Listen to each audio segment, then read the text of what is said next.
उत्तर प्रदेश महिला आयोग की सदस्य श्रीमती अनुपमा सिंह लोधी जी ने किया जन सुनवाई का आयोजन। यह कार्यक्रम सर्किट हाउस झांसी में हुआ, जिसमें कई तरीके के मामले सामने आए और दूर दूर से महिलाओं का आना हुआ। अनुपमा सिंह लोधी ने बताया कि आयोजन के दौरान कई सारी महिलाएं आई, जिनकी समस्याओं को सुना गया। ये वह महिलाएं थीं जिनकी सुनवाई नहीं हो रही थी और कई समय से उनकी समस्याएं लंबित थीं। उन्होंने कहा कि महिलाओं के लिए एक अच्छा प्लेटफॉर्म है, वे अपनी समस्याओं से निपटारा पाने के लिए इस प्लेटफॉर्म पर आकर अपनी समस्याओं को सुलझा सकती हैं।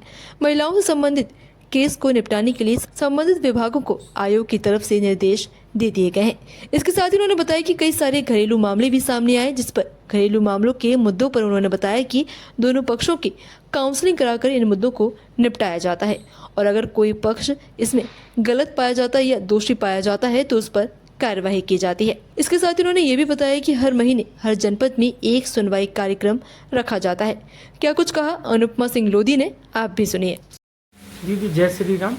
कल जो जन सुनवाई कार्यक्रम था आपका, उस पर क्या कहना चाहेंगे? पहले तो यही कहना चाहेंगे कि बहुत सारे महिलाएं आई और महिलाओं से संबंधित बहुत सारे केस आए, जिसमें उचित कार्रवाई के आदेश दिए गए हैं और इससे ये होगा कि महिलाओं को एक प्लेटफॉर्म मिला है कि वो महिला आयोग में जाके अपनी बात कह सकती हैं और अपने जो कानूनन उनके अधिकार हैं उनको संरक्षित रख सकती हैं।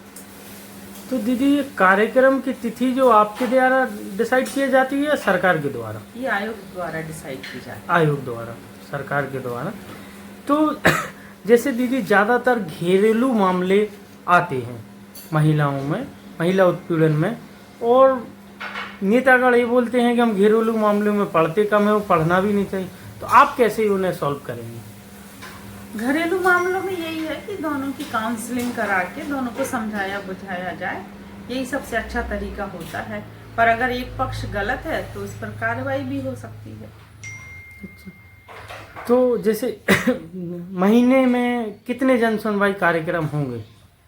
अभी तो ये है कि महीने में हर जनपद में एक होगा, मतलब महीने में 3 जन सुनवाई हो सकती हैं अलग अलग जिलों में, अलग अलग जनपद में। तो मुझे लगता है कि एक जनपद में एक ही आएगा।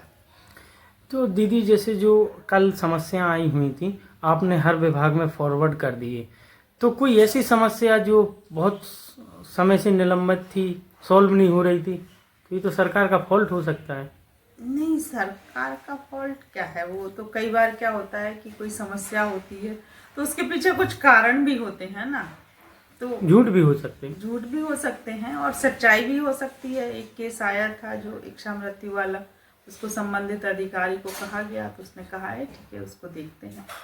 और दीदी महिलाओं से लेकर ऐसी समस्याएं ज़्यादा आती हैं, जैसे अनमैरिड लड़कियां बोलती हैं कि अब वो को हमारी शादी नहीं हो पा रही है, रिलेशनशिप में रहती। तो दीदी कहीं ना कहीं गलती तो पहले लड़कियों की रहती है ना, तो उसमें सरकार क्या कर सकती है? नहीं, तो उनको समझाया जाता है। जैसे कुछ केसेस आते हैं, एक केस आया भी कल भी आया था, मैं कल वीडियो भी शूट एक केस आया था, तो उस बच्ची को समझाया और उसके सबूतों, उसने कहा ये सबूत हैं, तो उनकी जांच के आदेश दिए गए कि ये कितने सही हैं। यदि इसमें लड़की और लड़के दोनों को बुला के पूछा जाएगा कि क्या सच्चाई है, अगर कहीं कुछ गलत पाया जाता है तो कार्रवाई की जाएगी।